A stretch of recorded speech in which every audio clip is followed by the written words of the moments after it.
así.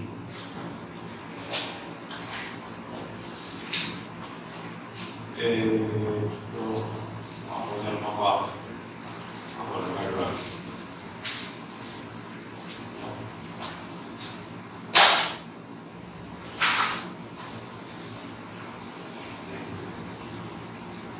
Fíjense ustedes, imagínense que estos son, ya habíamos dicho, ¿no?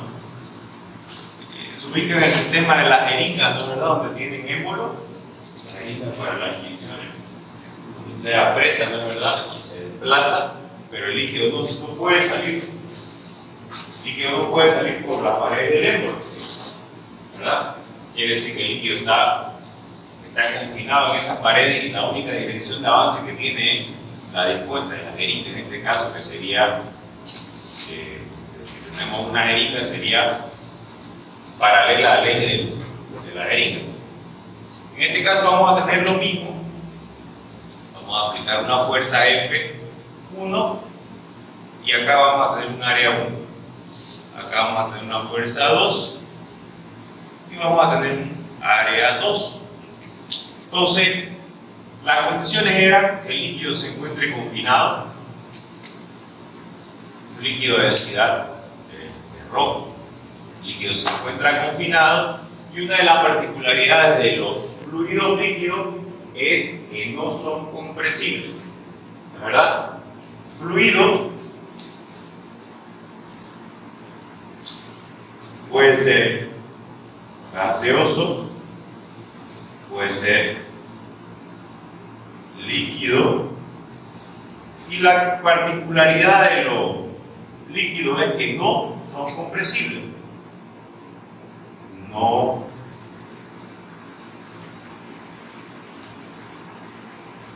No son compresibles. Los gaseosos sí. Los fluidos gaseosos son compresibles. Por eso es que ustedes ven, por ejemplo, contenedores de gas que tienen manómetros, ¿no es verdad? Para determinar a qué presión se encuentra confinado el fluido gaseoso. Puede variar, porque justamente los gases son compresibles. Entonces, al no ser compresibles los líquidos, nos permite este tipo de sistema. Entonces, cada vez que yo empuje este émbolo hacia abajo, al no ser compresible va a haber una transmisión de fuerza, de tensión.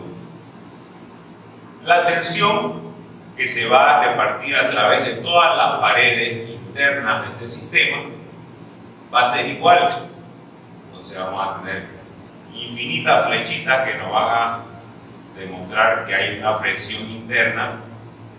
Y como nosotros habíamos observado en los primeros planteos que hacíamos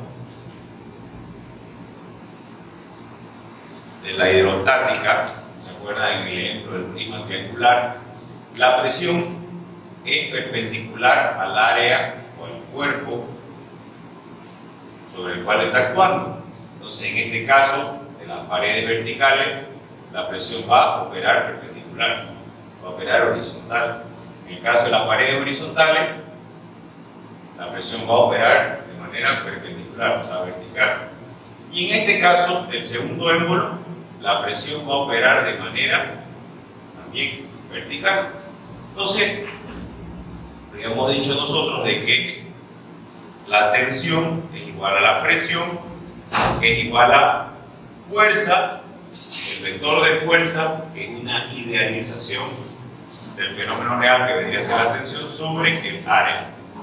Entonces, esta fuerza no va a producir tensión, no va a producir presión o tensión dentro de nuestro sistema. Cuando esta fuerza opere sobre este elemento móvil, sobre el émbolo móvil, el émbolo más grande, nos va a generar una fuerza resultante. Y esa fuerza resultante va a operar en el centro del émbolo más grande. O sea, vamos a tener una fuerza 2. Entonces vamos a tener fuerza 1 y fuerza 2. Sabemos nosotros de que la tensión en 1 es igual a la tensión en 2. Entonces igual a la tensión. Y sabemos que la fuerza 1 va a ser igual a la tensión por el área 1 y la fuerza 2 va a ser igual a la tensión por el área 2. Aquí podríamos colocar tensión 1 y tensión 2, pero ya dijimos que tensión 1 y tensión 2 son iguales a la tensión de la misma tensión. Entonces, vamos aquí a igualar a través de las tensiones. Tensión va a ser igual a fuerza 1 sobre área 1 y tensión también va a ser igual a la fuerza 2 sobre área 2, donde yo puedo igualar estas dos expresiones y me va a quedar que fuerza 1 sobre el área 1 va a ser igual a fuerza 2 sobre el área 2. Y si yo, por ejemplo, digo que el área 1, digamos que el área 1 sea igual a 1 y el área 2 sea igual a 10, ¿qué podemos obtener? Vamos a hacer el reemplazo. Entonces vamos a decir acá que fuerza 1, si yo quiero encontrar la fuerza 2, pues la fuerza 2 va a ser igual a fuerza 1, si yo quiero encontrar la fuerza 2 por el área 2, dividido el área 1. ¿No es verdad? Si quiero encontrar cuál es la fuerza de empuje que me está generando este sistema, ¿qué voy a obtener? Fuerza 2 va a ser igual a fuerza 1 por el área 2, que es igual a 10, en unidades, 10 unidades al cuadrado, por 10, y el área 1 es 1. Entonces, ¿qué voy a obtener? Que la fuerza en 2, o la fuerza resultante, o la fuerza que voy a obtener del sistema va a ser 10 veces la fuerza 1. Entonces, fíjense ustedes que este sistema me está multiplicando, está generando una multiplicación de la fuerza que yo estoy introduciendo. Yo introduzco 1 kilo, si yo introduzco 1 kilo a este sistema con esta relación, voy a obtener 10 kilos. ¿Verdad? Es como si nosotros tuviéramos una alcancía, le metemos 1 peso y a la hora de ir a retirar nuestra plata sacamos 100 pesos o 10 pesos. Pero este tipo de sistema tiene una limitante que nos habíamos quedado cortos en la anterior clase y no la pudimos explicar. Fíjense ustedes, cuando este émbolo se mueve, vamos ahora a centrarnos ya no en la fuerza, sino en un poco en el movimiento del sistema, se puede decir. Fíjense que cuando el émbolo se mueve, se desplaza líquido. Llamémoslo así.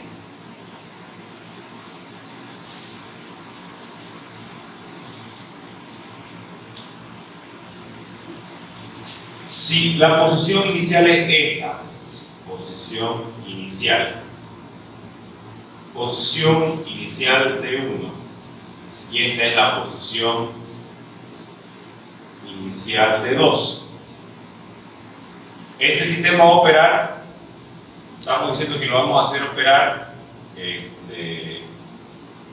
realizando un descenso del émbolo 1, y eso nos va a generar un ascenso en el émbolo 2. Entonces vamos a decir que la posición 2,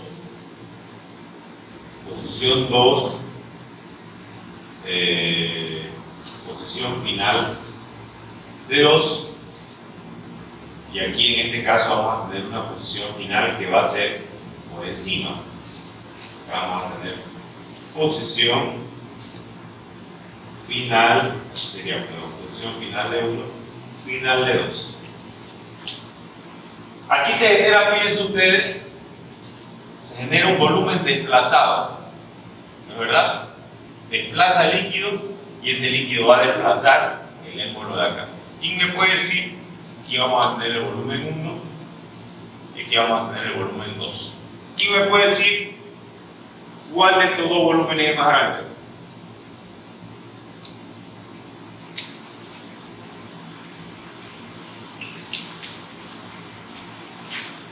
Imaginémoslo, vamos a imaginarlo. que tenemos una jeringa chiquitita. Vamos a hacer un experimento con jeringa. Así va a quedar clarito. Y vamos a tener una jeringa más grande. Imagínense que esta de 1 ml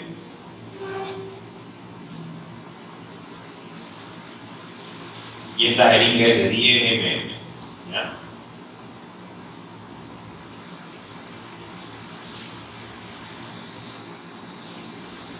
Y acá vamos a tener esto y esto. Imagínense que esta jeringa la vamos a unir, estas dos jeringas las vamos a unir con una manguerita. Imagínense que acá tengo, no de 1, de 3 ml. Y acá tengo la capacidad, el líquido es de 3 ml y la capacidad de la jeringa también es de 3 ml.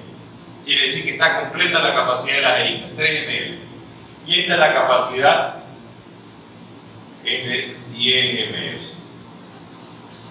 Si yo, a través del sistema, del mecanismo, aprieto el líquido, y esto está conectado a través de una manguerita, ¿cuánto me va a llenar acá?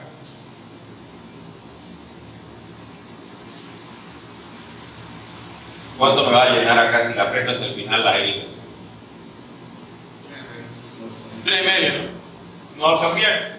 Si acá el volumen 1 lo desplazo 10 ml, ¿cuánto va a desplazar acá? También 10 ml, no va a cambiar. Entonces el volumen 1 va a ser igual al volumen 2. ¿Y qué es volumen? Vamos a suponer que esta es una sección circular. Volumen es igual al área por la altura. Acá tenemos altura 1 y acá vamos a tener altura 2. ¿Verdad? ¿Y el área qué es? Supongamos que el área, vamos a seguir con esta relación de acá. Altura 1 y altura 2. El área, dijimos que en el caso 1 era 1 y en el caso 2 era 10. ¿No es verdad? Entonces, el volumen 1 igual al volumen 2 igual al volumen desplazado, el I. Pero vamos a diferenciarlo como volumen va a ser igual al área 1 por la altura 1 y también el volumen va a ser igual al área 2 por la altura 2. Entonces vamos a igualarlo estos dos. Área 1 por altura 1 va a ser igual al área 2 por la altura 2. ¿Sí? Ahora veamos. Si yo, ¿para qué se puede usar este tipo de sistema, por ejemplo? Han visto en los talleres que cada vez las cosas tienden a mejorar, ¿no es verdad? La gente tiende a comprarse máquinas más nuevas, digamos, ¿no? Han visto que en los talleres cada vez más común, antes no se veía, esos gatos que pueden levantar los vehículos, ¿no es verdad? Y uno puede trabajar desde abajo y como eso antes era poco común. Ahora cada vez, bueno, las cosas han ido mejorando y se ve ese tipo de equipamiento más frecuentemente. ¿Cómo funciona eso? Usted tiene un gato hidráulico, generalmente son eléctricos, y justamente usted lo dispone, el vehículo, donde vaya a obtener la mayor cantidad de fuerza resultante y va a levantar el vehículo. ¿No es verdad? Entonces, por lo general, un vehículo está entre 1.5 y 2.5 toneladas, un vehículo grande, 2.5 toneladas, un vehículo, una vagoneta, ¿no? Y un vehículo pequeñito, un autito, 1.2, 1.5 toneladas. Entonces, este tipo de sistema se ocupa justamente para eso. Pero ¿cuál es la limitante? Veamos. ¿Dónde es que yo quiero obtener la fuerza? Quiero obtener la fuerza en 2. Aquí quiero obtener la fuerza de levante. Aquí va a estar la fuerza de ingreso. ¿No es verdad? Entonces voy a obtener, ¿cuál va a ser la altura que yo voy a obtener con con la altura 1. O supónganse, ¿cuánto piensan ustedes que tiene que levantar su vehículo para que yo pueda trabajar bajo de él? Imagínense que yo tengo unas escaleritas de medio metro, puedo bajar medio metro con escalera y necesito más o menos un metro más. Supónganse que yo quiera que esta altura 2 sea 1 metro.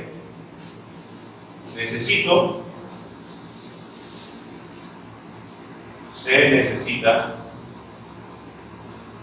que altura 2 sea igual a 1 metro. Quiero levantar 1 metro. Ese gato tiene esa especificación. ¿Cuánto va a tener que ser la altura 1 con esta configuración? Ya vimos que con esta configuración, si yo meto 1 kilo, voy a obtener 10 kilos. Si yo quiero alzar, por ejemplo, un auto de 2 toneladas, ¿cuánto voy a necesitar introducir? Si la relación es 1 a 10. Para esta configuración, ¿cuánto necesito introducir de fuerza si quiero obtener 2 toneladas?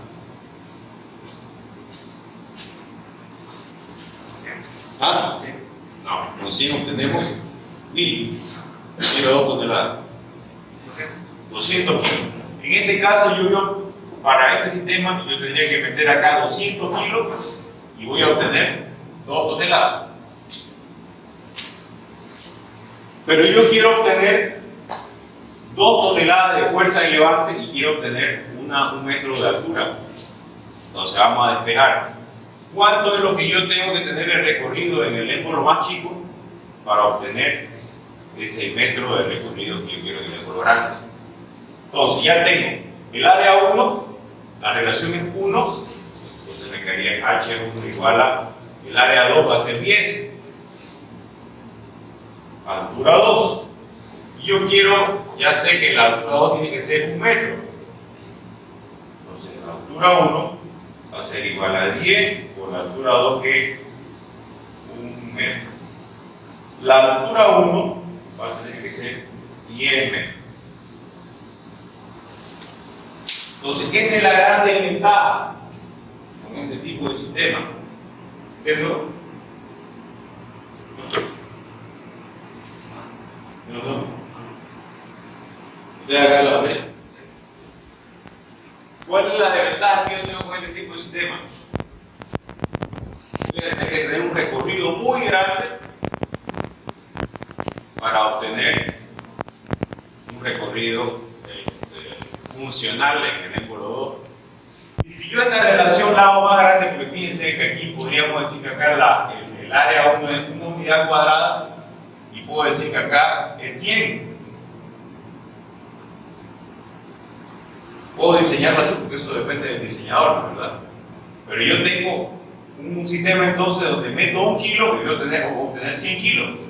Pero la desventaja es que también esa relación se va a generar a la hora de la relación de los émbolos. Voy a necesitar un émbolo de 100 metros para levantar 1 metro. Entonces, esa es la gran limitante de este sistema. Un sistema también que opera bajo las reglas y bajo las ventajas que nos ofrecen los sistemas hidrostáticos. Bien. Vamos a seguir entonces un poco con la parte teórica. ¿Esa parte quedó clara? ¿Quedó clarito? Bien. ¿Qué pasa si hay curva? Sí. Digamos, el poquito largo es largo y ahí sube tipo hipotenusa. Exactamente, fíjense. El sistema puede ser así. Y acá venir, subir y subir. Y la fuerza resultante usted la puede obtener acá. Acá está el émbolo. Y la presión siempre se va a manifestar perpendicular a la cara. Entonces fíjense ustedes que este sistema no solamente opera en gatos hidráulicos fijos, este sistema opera, ¿han visto las gallinitas?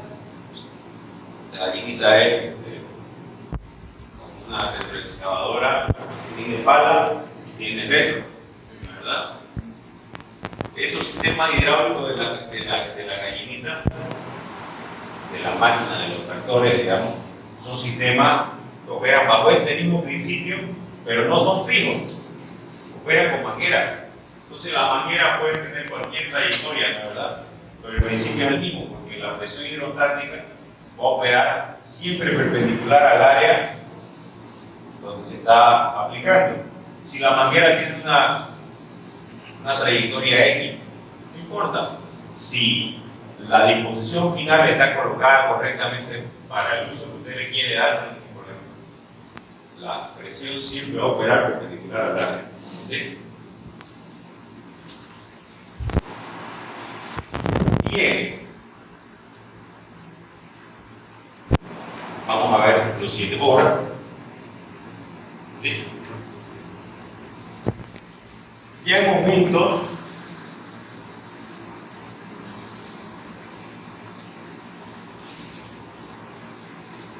quiero hacer el último repasito acá, antes de pasar a la parte teórica y a la parte de hidrodinámica. Quiero hacer este último, esto tiene que quedar claro. Si yo, por ejemplo,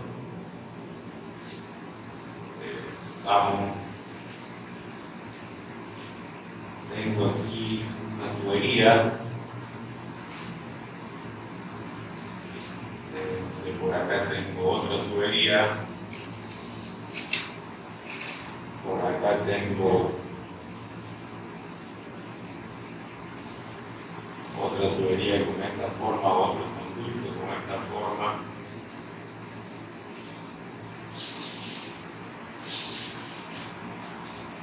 Y yo, esto puede ser así,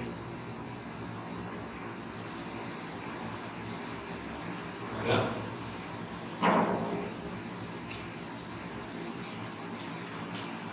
Si yo agarro un líquido de densidad Rho, cualquiera que sea, diésel, gasolina, agua, alcohol, mercurio, si yo agarro y vacío líquido en este conducto y lo coloco en este nivel, ¿en dónde creen que este va a ser el nivel 1?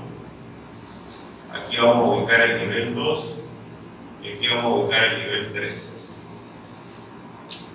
Este nivel, si yo quiero que se mantenga estable, se va a tener que repetir aquí y aquí.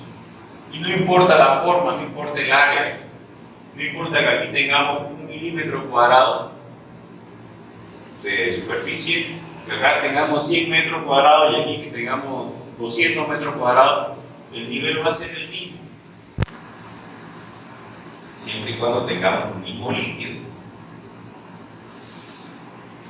¿Dónde nosotros podemos confirmar que el área es irrelevante a la hora de la determinación de la presión? Recuerden ustedes, en el planteo de la ecuación fundamental de la hidrostática, ¿no es verdad? Nosotros planteamos un disco. Teníamos un disco diferencial. Este disco estaba conformado del mismo material, de la misma sustancia. No corresponde decir material, de la misma sustancia, el mismo líquido. Acá teníamos nosotros un diferencial de Y. Nuestro sistema de referencia iba a empezar a marcar desde la interfase gaseosa líquida, teníamos el eje Y, y aquí teníamos un área que era constante. Y para que se genere el equilibrio, nosotros habíamos dicho que aquí iba a haber un diferencial del peso, porque este cuerpo es un cuerpo diferencial, y este diferencial del peso iba a tener que ser contrarrestado por un diferencial de fuerza.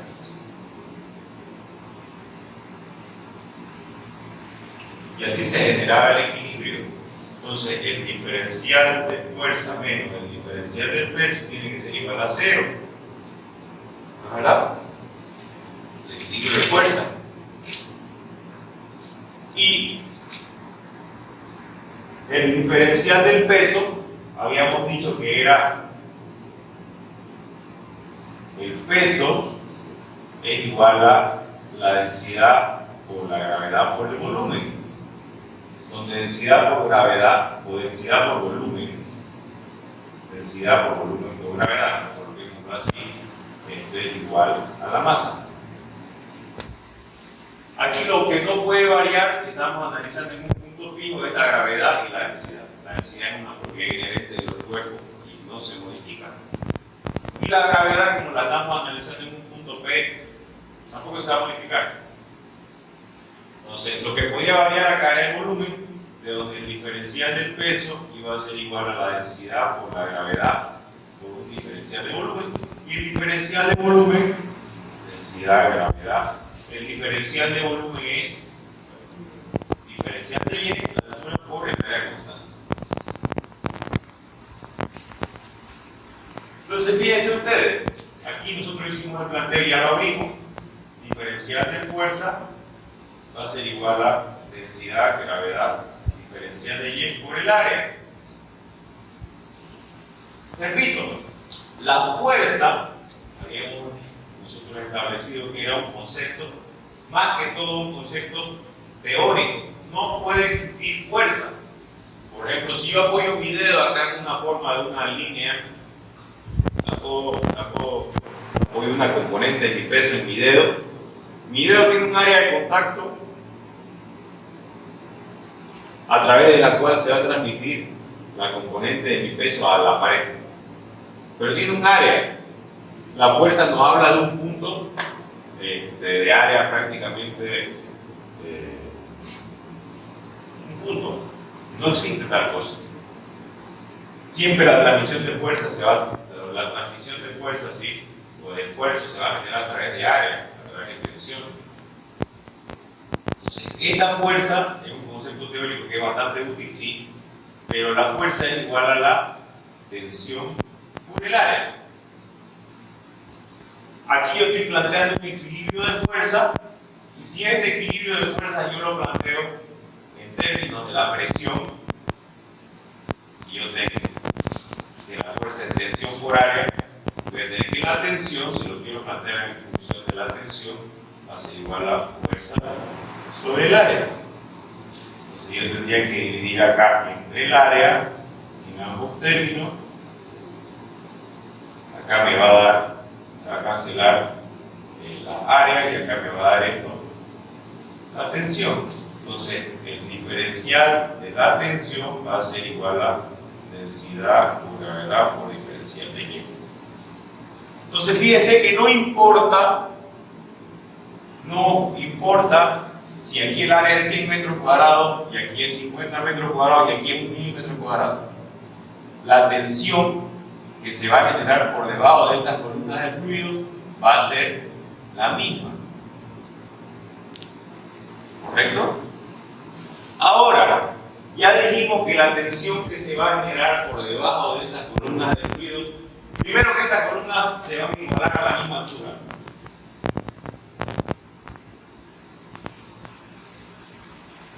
La presión por debajo de esas columnas va a ser la misma, pero la resultante de fuerzas va a ser distinta. Vamos a ver. Aquí vamos a colocar un dispositivo para medir, vamos a colocar una balanza. Acá vamos a colocar otra balanza y acá vamos a colocar otra balanza. Vamos a tener la misma altura, altura H. Vamos a decir que aquí el área 1 es igual a 1, aquí el área 2 es igual a 100 y aquí el área 3 no es mucho más grande. El área 3 es igual a, pónganse 150 o 120, por favor. ¿En qué resulta esta expresión de acá? Si yo integro, la presión va a crecer conforme nos vamos acercando al fondo. La integral de diferencial de la tensión del punto 1 al punto 2 va a ser igual a densidad por gravedad por la integral del punto de Y1 a Y2 de diferencial de Y. Y esto integrado me da tensión en 2 la tensión en 1 va a ser igual a la densidad por la gravedad por Y2 menos Y1. ¿Sí? ¿De dónde? La presión en 2 va a ser igual a la tensión en 1 más densidad, gravedad por altura, o Y2 menos Y1. Vean, vamos a suponer acá que la altura va a ser igual a 10 metros. 10 metros. Aquí entonces va a ser 1 metro cuadrado, 100 metros cuadrados, y aquí va a ser 150 metros cuadrados. Fíjense, si yo, aquí por supuesto que nosotros tenemos la presión atmosférica, si yo, como está operando para las tres superficies, está operando la presión atmosférica, yo la puedo obviar, ¿verdad? Entonces, esto simplificaría diciendo que la presión sería densidad por gravedad por altura. ¿Sí? Aquí vamos a ubicar punto 1, punto 2 y punto 3. De tal manera que como la altura es la misma, fíjense que tensión en 1 va a ser igual a la tensión en 2, igual a la tensión en 3, que va a ser igual. Vamos a decir que esto es un líquido con una densidad de 9 o de 0.9 gramos por centímetro cúbico. Entonces vamos a decir nosotros, la densidad es 0.9 gramos por centímetro cúbico por la gravedad es 9.81 metros sobre segundo cuadrado, y este valor de acá es 10 metros. Este valor de acá de gramos por metro cúbico lo vamos a pasar a kilogramos por, aquí en centímetro cúbico, kilogramos por metro cúbico. Veamos, ¿cuánto sale? 0.9 gramos por centímetro cúbico. ¿Cuánto? Un gramo, ¿cuántos kilogramos tiene? El gramo está arriba. Entonces, 1000 gramos tiene que ser 1 kilogramo. Gramo con gramo. Multiplico. Centímetro cúbico. Va por debajo. 100 centímetros cúbicos o 100 centímetros al cubo va a ser igual a 1 metro al cubo. ¿Cuánto me da eso? 0,9 por 100 al cubo entre 1000. ¿Cuánto da? Calculador.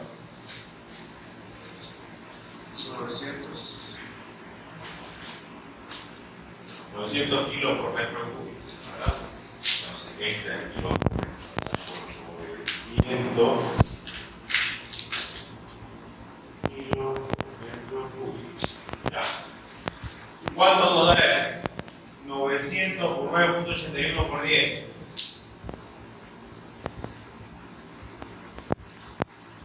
88.290.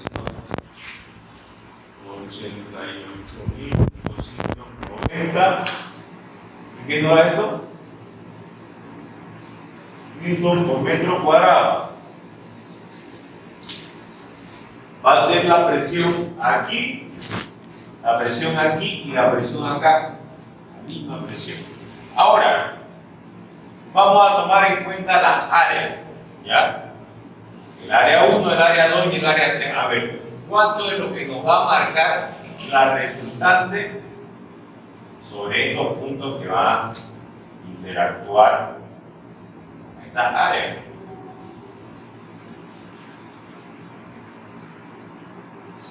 Veamos, el peso 1, ¿qué mide la balanza? ¿Ah? La normal. Entonces vamos a medir la normal de 1, la normal de 2 la normal de 3. Quiere decir, la marca, esto es lo que marca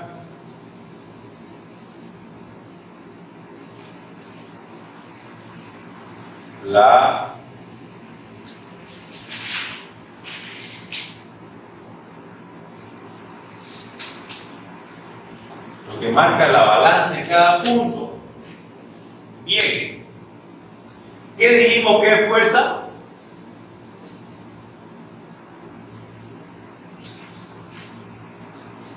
Tensión por área. La normal, cuando yo analizo la balanza, tengo el peso,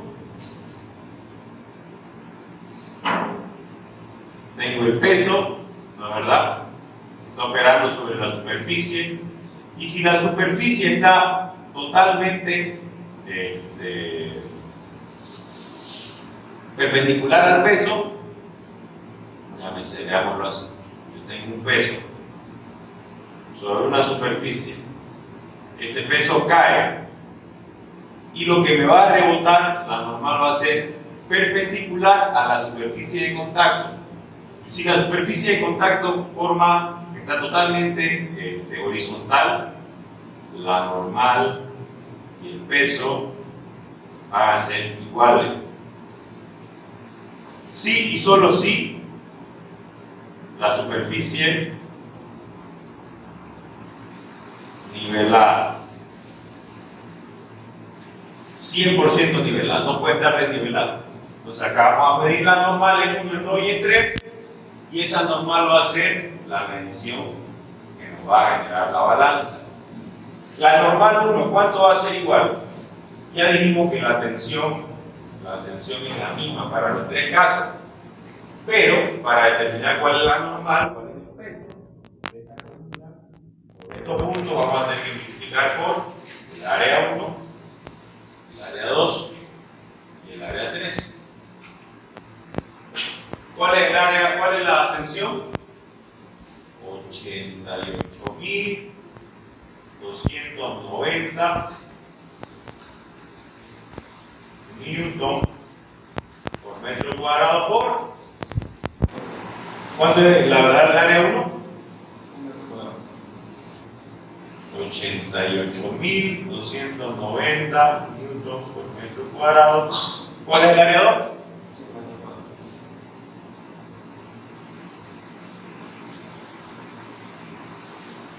88.290 newton por metro cuadrado por. ¿Cuál es el área 3? ¿Cuántos salen esos resultados?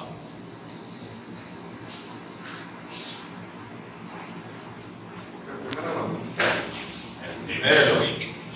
En realidad no es lo mismo, porque fíjense que un metro cuadrado con metro cuadrado se va a cancelar y nos va a dar newtons. 88.290 newtons.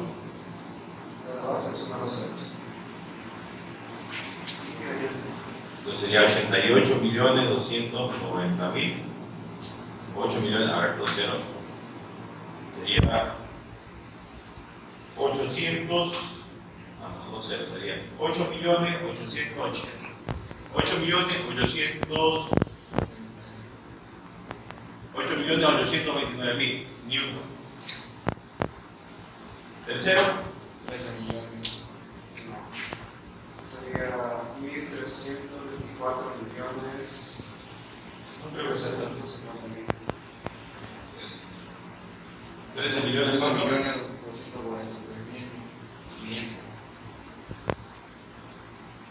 Newton. Entonces fíjense,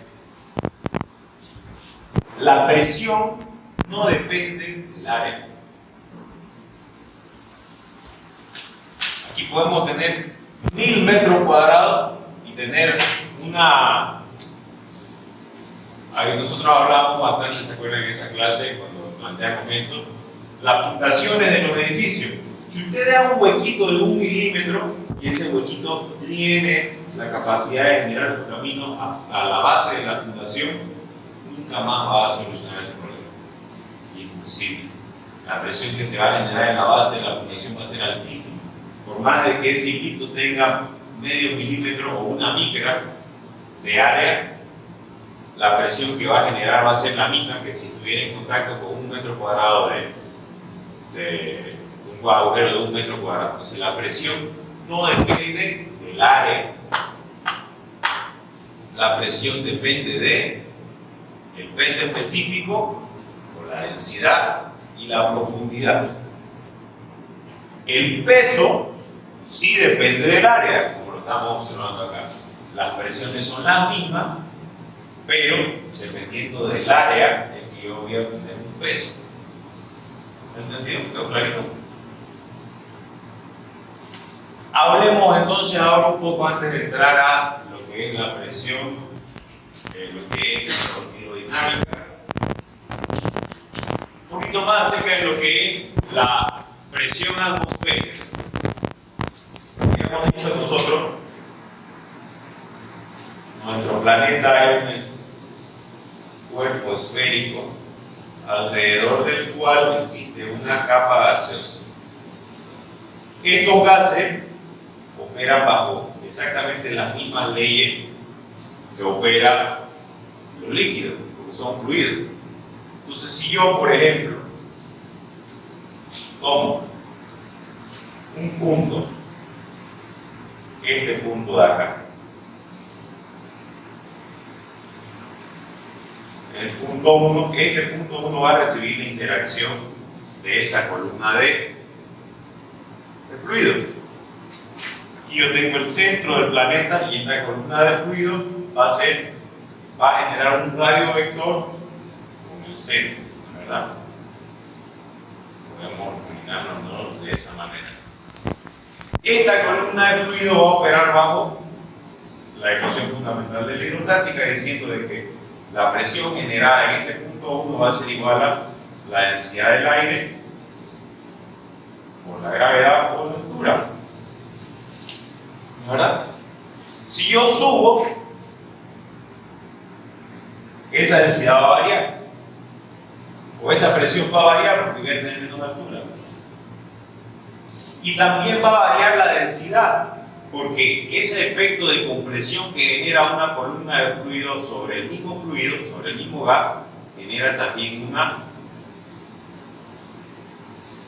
un efecto de reacomodo de las moléculas que componen el aire. Entonces, mientras yo me voy alejando, mientras esta columna de aire se va haciendo cada vez más pequeña, va a variar tanto la altura,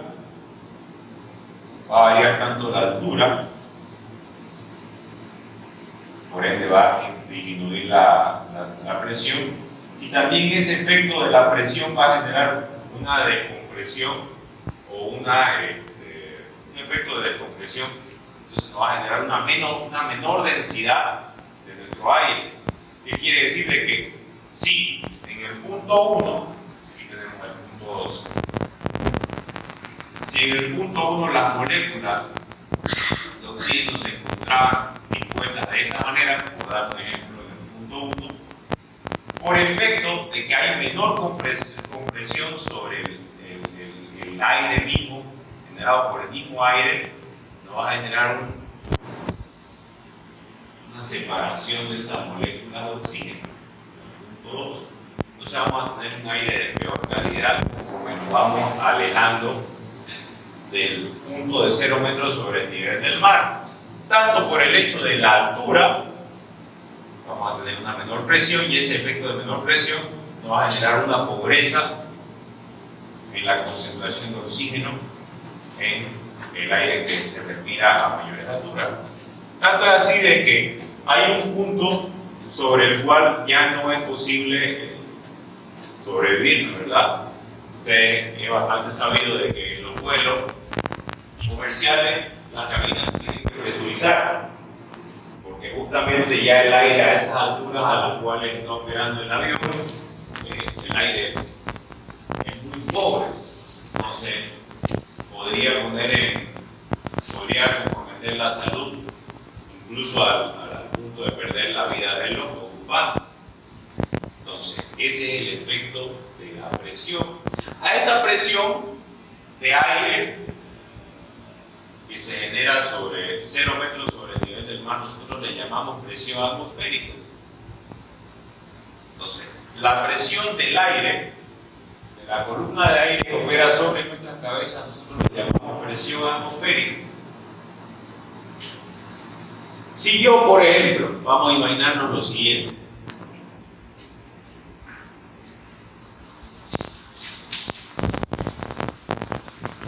Si yo, por ejemplo,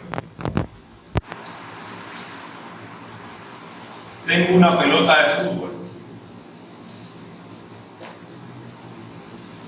aquí hay una presión interna, aquí está la presión atmosférica. ¿Cuál presión creen que es mayor? ¿La presión interna de la pelota o la presión atmosférica? Interno. La presión interna de la pelota, ¿no? ¿Verdad? Incluso hay, una vez me he fijado, si se fijan van a ver, cuando las pelotas están nuevitas tienen sus instrucciones, ¿no? ¿Verdad? Y dicen tantas atmósferas, inflar a tantos bares, tantas atmósferas, a tantas libras por pulgada cuadrada, ¿verdad? Distintas unidades. Entonces, la pelota para que opere tiene que estar a una presión mayor que la presión atmosférica, porque si se encuentra a la misma presión, simplemente va a ser el cuero, ¿no? ¿Verdad?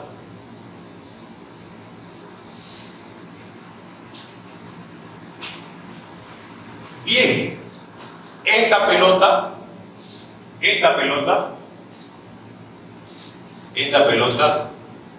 nosotros le vamos a llamar a la presión de esta pelota, la presión interna le vamos a llamar presión manométrica, ¿ya? No está interactuando con la presión atmosférica. Entonces, esta presión de la pelota va a ser la presión manométrica.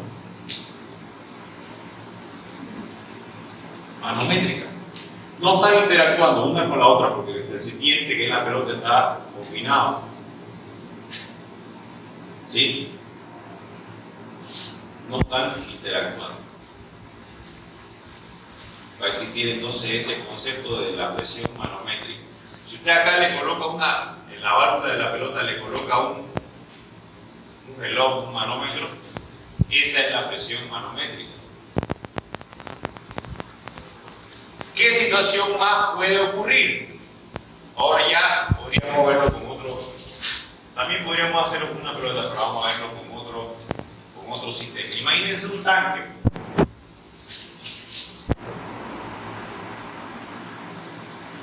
Imagínense que este tanque tiene una válvula de salida que se puede tanto abrir como cerrar.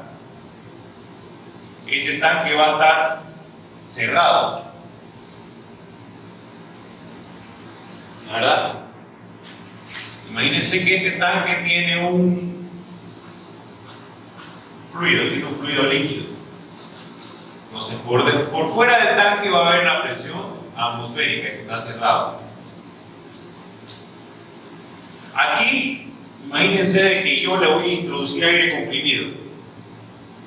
Esto está cerrado, la válvula está cerrada, y aquí le voy a introducir aire comprimido.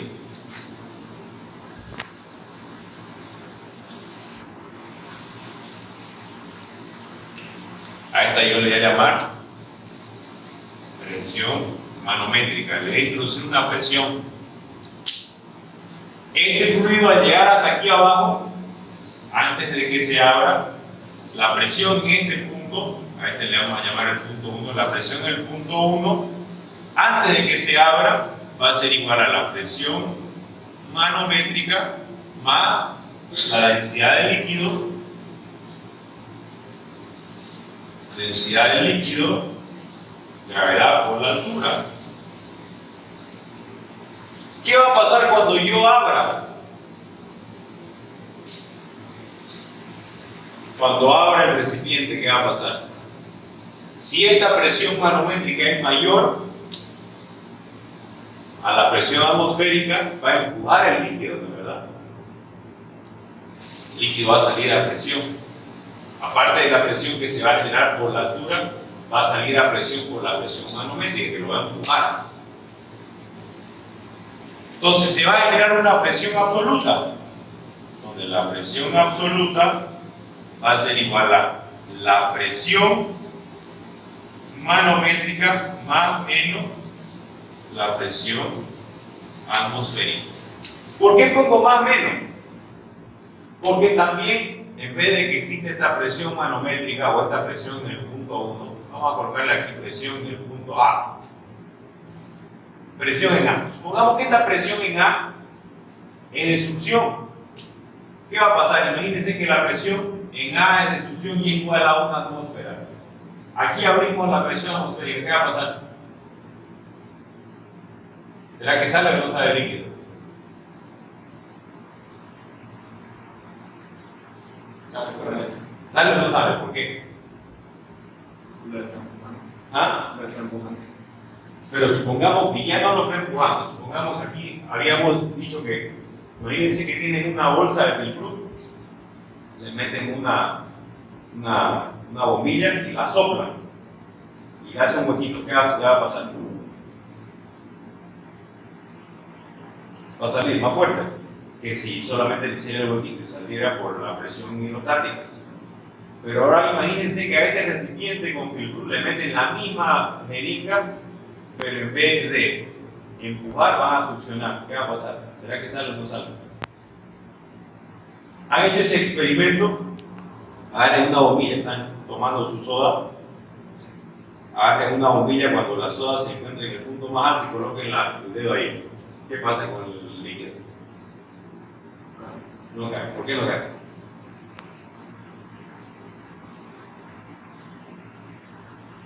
¿Se dan cuenta? Entonces, eso es efecto de la interacción de las presiones, tanto la manométrica como la presión atmosférica. Presión manométrica más menos la presión atmosférica. Son efectos que se tienen que analizar. Y si le pongo más menos, porque la presión, esta presión del punto A puede ser una presión de empuje o puede ser una presión de succión. Entonces, más o menos puedo operar en favor de la salida del fluido o puedo operar en contra. ¿Sí? Bien, dicho eso, ahora ya podemos empezar a ver un poco de lo que sería la parte de hidrodinámica. Cuando nos referimos a hidrodinámica, vamos a ocupar dos ecuaciones.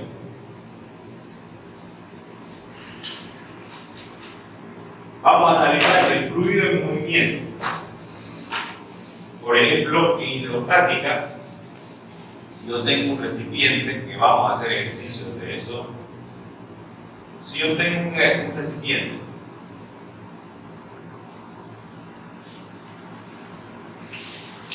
y de aquí, imagínense que suelto una bola de metálica, de acero, ¿qué va a pasar con la bola? Va a tener una trayectoria de caída libre y va a llegar hasta el fondo. Si yo en otro caso, por ejemplo, dispongo una pelota de tenis en el fondo del recipiente, ¿qué va a pasar con la pelota de tenis? Ella va a querer salir y se va a ubicar en un punto de equilibrio donde parcialmente esté hundida, parcialmente esté sumergida, ¿no? Y así, puedo analizar un montón de situaciones en donde cuerpos que generen o cuerpos que estén en movimiento, se puede analizar la dinámica de los cuerpos interactuando con fluido. Pero en todo caso el fluido se va a mantener en reposo. Entonces esto opera bajo las leyes de la hidrostática. Cuando yo analizo la hidrodinámica, estoy analizando un fluido en movimiento. Vean. Esto lo vamos a dar como hidrostática.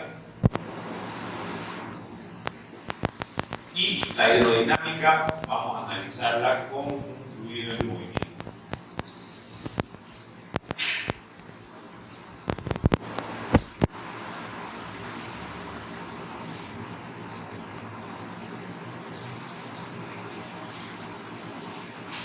Entonces fíjense ustedes,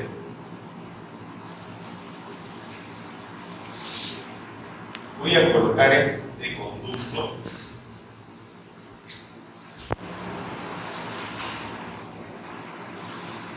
Y aquí lo que podemos observar es que, por ejemplo, la sección es variable. Ya, vamos a tener aquí un área 1. Y aquí vamos a tener un área 2. ¿Sí? La sección es variable. De aquí nosotros vamos a ubicar un eje.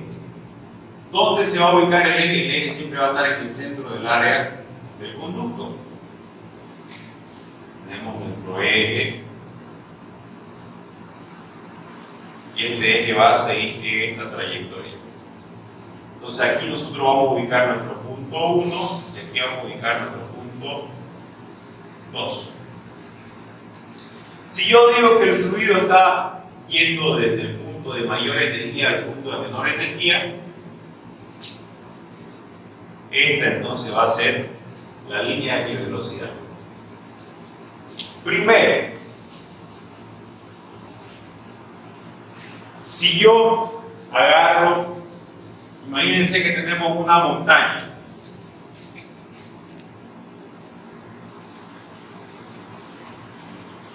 En las montañas se generan microclimas, ¿verdad? Cuando en la montaña puede estar lloviendo y en el llano no. Si llueve en la montaña, ¿cuál va a ser la trayectoria que va a seguir el agua? Del punto de mayor energía al punto de menor energía. El punto de mayor energía vendría a ser las nubes, ¿no es verdad? De las nubes van a caer hacia la montaña y desde la punta de la montaña va a caer hacia el punto de menor energía.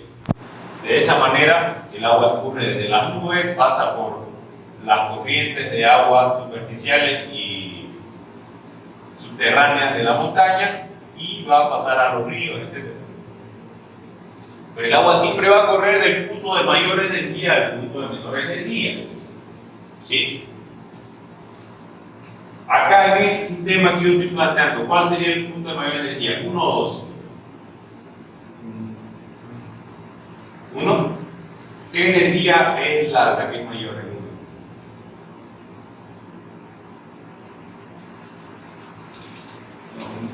¿Ah? No. ¿Pero qué energía es mayor en 1? ¿Qué tipo de energía hay?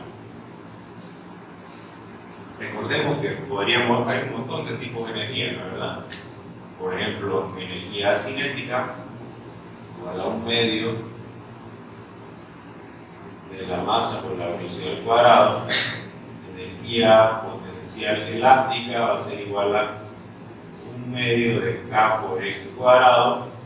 ¿Qué más? Energía potencial gravitatoria va a ser igual a masa por gravedad por altura. ¿Cuál de estas tres creen que es mayor en 1?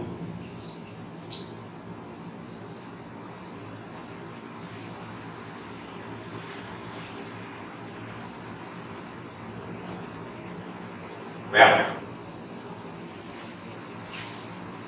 Si yo marco el punto 1,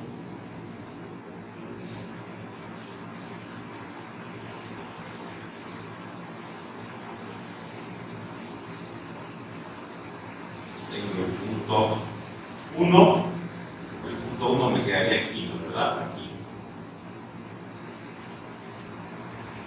Ahí estaría marcado el punto 1'. ¿Y el punto 2 dónde quedaría marcado? Por aquí más o menos, si yo lo traslado, ¿verdad? Punto 2'. Esta es una línea que me va a demostrar la altura. ¿Cuál de estos dos tiene mayor altura? Pónganse que este es 0. Este es el punto 0.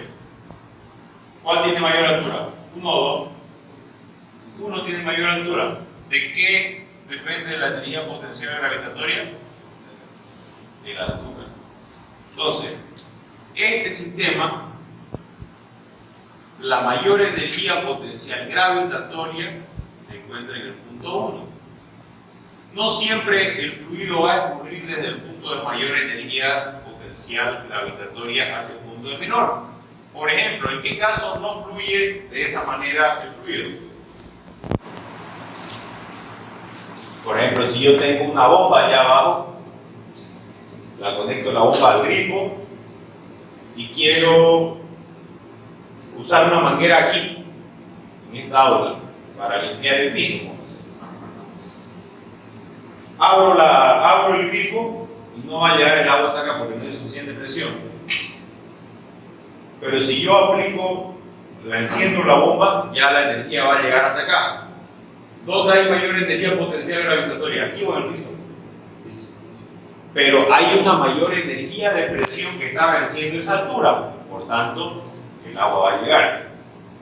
Pero sigue siendo la energía potencial gravitatoria mayor en el punto en donde hay mayor altura, obviamente. Entonces, veamos en qué consiste la ecuación número 1 de la hidrodinámica.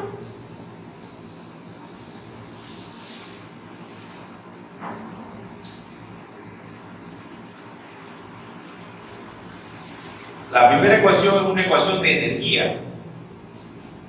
Se llama la ecuación de Bernoulli.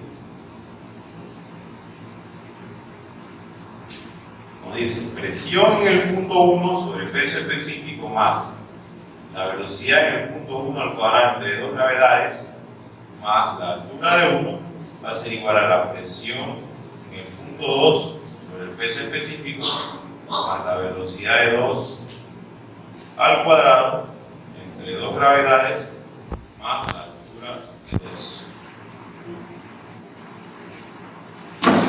Nos está diciendo presión en 1 sobre el peso específico más la velocidad en 1 de dos gravedades más la altura en 1. ¿Qué nos está diciendo acá? Hay tres componentes acá, gente, en cada término.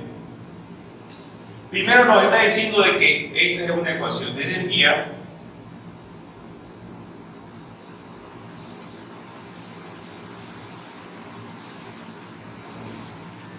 Y nos está diciendo de que la energía en el punto 1 es igual a la energía en el punto 2.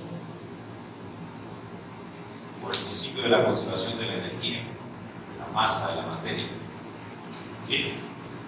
Entonces, la energía en el punto 1 es igual a la energía en el punto 2. La energía en cada uno de los puntos está compuesta por 3. El primer factor, que es presión entre peso específico, se refiere a ¿qué? Se refiere a la energía de presión.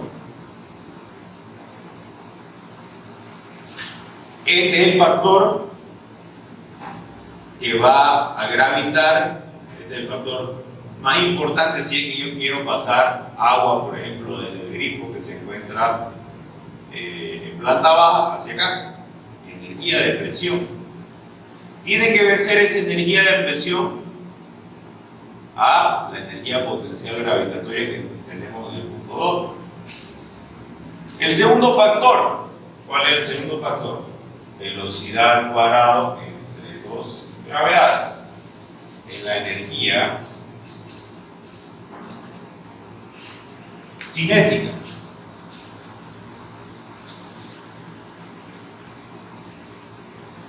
El segundo factor es la energía cinética. Cuando el líquido se está desplazando de 1 a 2 o de 2 a 1, hay una velocidad, hay energía cinética, por ende.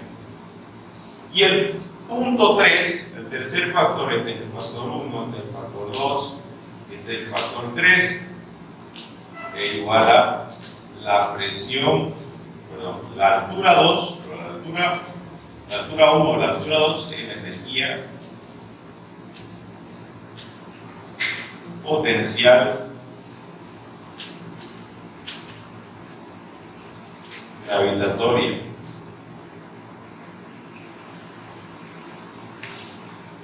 Eso para el lado izquierdo de la ecuación o para el lado derecho de la ecuación. La energía se va a transformar, porque fíjense de que acá va a haber mayor energía potencial gravitatoria, pero en este caso lo más probable es por la disminución del diámetro vamos a tener mayor energía cinética, ¿verdad? Entonces vamos a ir viendo esta ecuación. Nos nosotros le vamos a llamar la ecuación de Bernoulli y es la ecuación, es una ecuación energética, de energía. Y la segunda ecuación que vamos a ocupar es una ecuación más sencilla en términos de las variables que la componen y va a estar referida al flujo. Entonces, la primera ecuación es la ecuación de Bernoulli, la segunda ecuación es la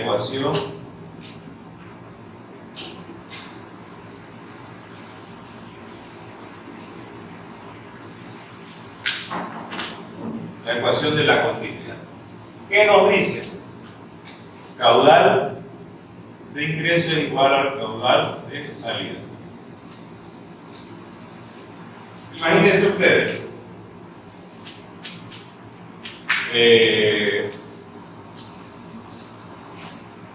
¿cómo podríamos dar un ejemplo?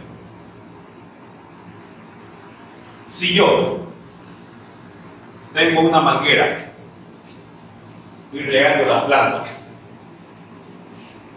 y tengo, cuando está el grifo, está la manguera y está la unión, ahí está el acople, y no hay ninguna pérdida de fluido por ningún lugar. Solamente tengo el ingreso de agua que está en el grifo, tengo el extremo de la manguera. Yo estoy regando las plantas, está saliendo el agua, y yo decido colocarle el dedo y obstruir la salida de la manguera. ¿Qué va a pasar? Va a ser con mayor velocidad. Va a salir con mayor velocidad. Si el caudal de salida del grifo es 30 litros por segundo cuando no estoy colocando el dedo sobre la manguera, cuando coloco el dedo sobre la manguera un poquito, ¿cuál va a ser el caudal de salida?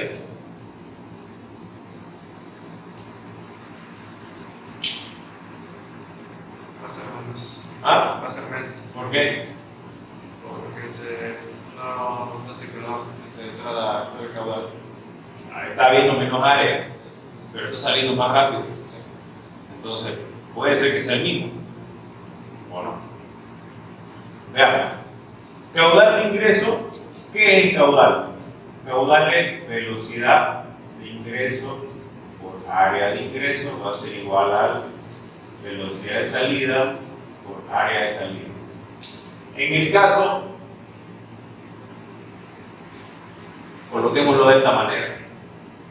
Si yo tengo mi manguera, están saliendo 30 litros por segundo, no, 1 litro por segundo, menos, medio litro por segundo, está saliendo medio litro por segundo de la manguera. Medio litro por segundo, una manguera grande. Y está saliendo medio litro por segundo, vamos a colocar los 3 puntos.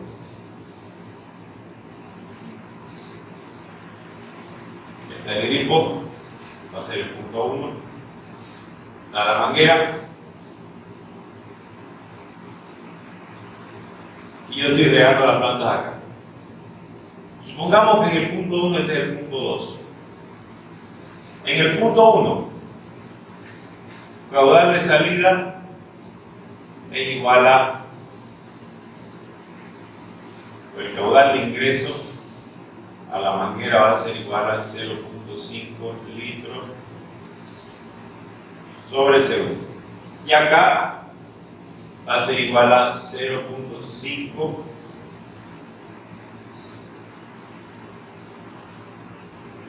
sobre segundo. Para la condición en donde no estoy poniendo el dedo, en A y en B. Esto va a ser A y también en B. Voy a tener 0.5 litros por segundo. ¿Cuál va a ser la condición para B? Ya estoy diciendo de que tanto de aquí del grifo va a salir 0.5 litros por segundo, tanto para cuando está la manguera abierta totalmente como para cuando yo le coloco el dedo.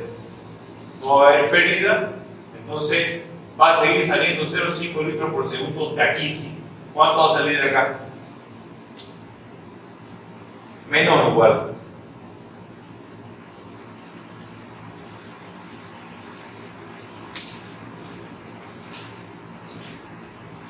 Si el caudal de ingreso no se va a modificar, el caudal de salida tampoco. ¿Sí? Es como cuando teníamos nosotros los émbolos. Si acá se mueve 30 litros el volumen, acá se va a mover 30 litros el volumen. Si yo coloqué la condición de que tanto en A como en B, siendo A la manguera sin obstrucción y B la manguera obstruida, voy a tener 0,5 litros por segundo. Quiere decir que tanto en A como en B también esa condición se va a cumplir. Porque la ecuación de la continuidad obviamente no tiene que haber pérdida, porque si acá hay una salida de agua, ahí parte del caudal se va a salir por el escape. Pero la ecuación de la continuidad, la ecuación del flujo, va a ser igual a caudal de ingreso, va a igualar el caudal de ingreso y el caudal de salida. ¿Sí?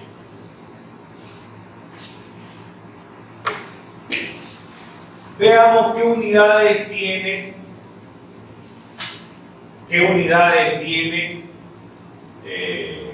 las dimensiones que estamos operando acá. Si yo analizo las dimensiones de esta expresión, ¿qué me dice? Velocidad que, longitud sobre tiempo, y el área que, longitud cuadrada, ¿verdad? ¿Qué me puede quedar esto? Esto me queda volumen sobre tiempo, que volumen sobre tiempo se refiere a caudal.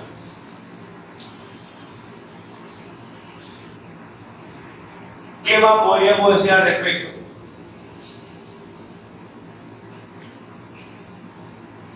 Ya hemos analizado la parte energética a través de la expresión de Bernoulli. Hemos analizado el flujo. Podríamos analizar, por ejemplo, la fuerza de salida de un conducto, o la fuerza de salida o la fuerza que lleva un fluido en cierto punto de un conducto, no solamente la fuerza de salida. Veamos. Si yo tengo un conducto, vamos a analizar para una posición en donde la sección no varíe. Imagínense que tenemos una sección acá del conducto. Vamos a tener nuestro eje, y ya habíamos mencionado antes, vamos a tener que la velocidad del fluido o la trayectoria del fluido es de izquierda para derecha. Pregunta: si yo tengo una manguera, regresamos al ejemplo de la manguera, tengo una manguera y está saliendo el fluido, ¿será que ese fluido puede acelerar una vez que salió del pico de la manguera? Ya no puede acelerar, ¿verdad? Entonces vamos a decir que esta velocidad de salida de la trayectoria es constante. Ya no hay que lo impulse una vez sale de la manguera, ¿verdad? Antes de salir de la manguera puede haber algún tipo de sistema de impulsión, pero una vez ese líquido ya salió, ya no puede ser impulsado. Entonces vamos a decir que esta velocidad es constante, y aquí tenemos un área, que también vamos a decir que es constante. La sección de este elemento va a ser constante, y acá va a haber un diferencial de X. Bien, entonces, si estamos analizando la fuerza que lleva un fluido en cierto punto, estamos analizando la fuerza de un fluido en cierto punto de su recorrido, tenemos un área, un diferencial de X y una velocidad constante. Vamos a ver, ¿qué es fuerza? Fuerza es la variación de la cantidad de movimiento con respecto al tiempo, ¿verdad? ¿Y qué es la cantidad de movimiento? Podríamos decir que fuerza entonces es igual a la variación siendo la cantidad de movimiento de la masa por la velocidad sobre el diferencial del tiempo. Si yo derivo esto, voy a tener la variación de la masa por la velocidad sobre el diferencial del tiempo más la variación de la velocidad sobre el diferencial del tiempo por la masa. ¿Verdad?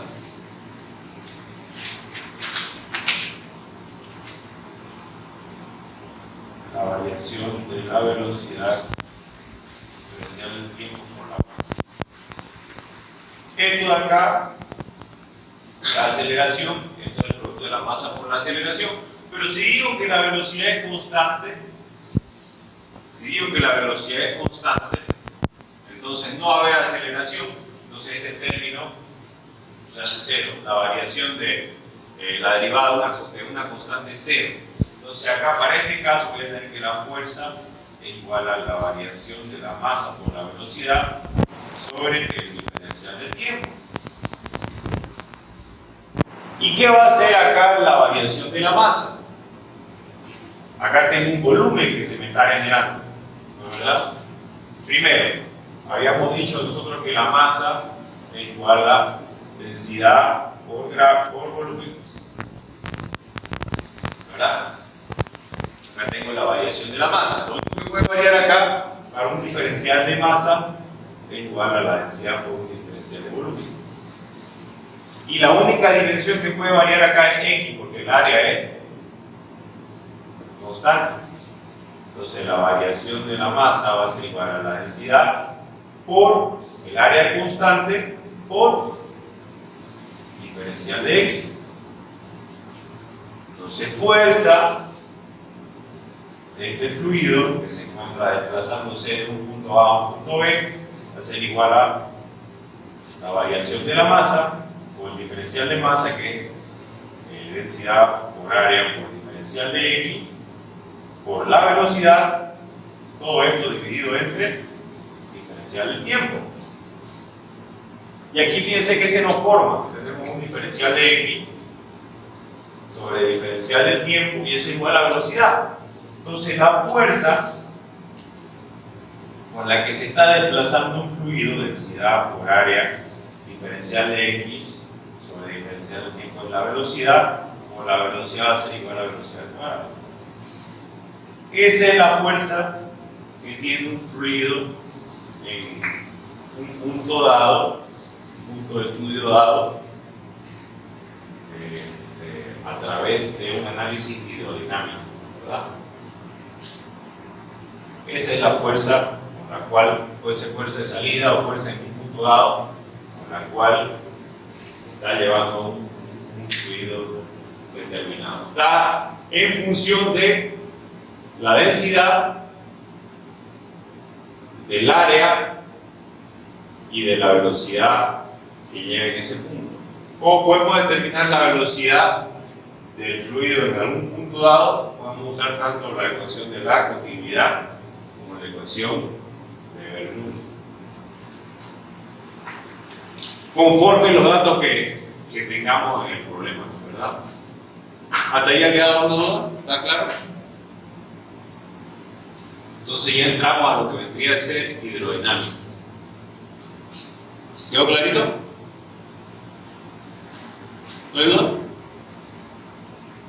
Bien, entonces quedamos hasta aquí el día de hoy.